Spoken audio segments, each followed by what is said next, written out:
হরে কৃষ্ণ। শুধু গৌর ভক্তবৃন্দ, কর্মবন্ধন বলতে কি বোঝায়?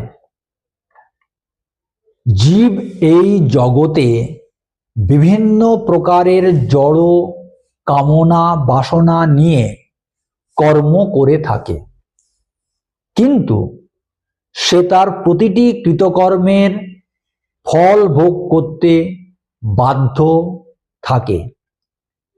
সেই কর্ম অনুসারে তাকে বারবার জড় শরীর ধারণ করতে হয়।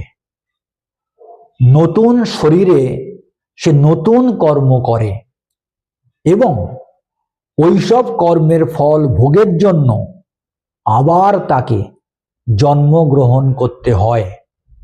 এই রকম চলতেই থাকে।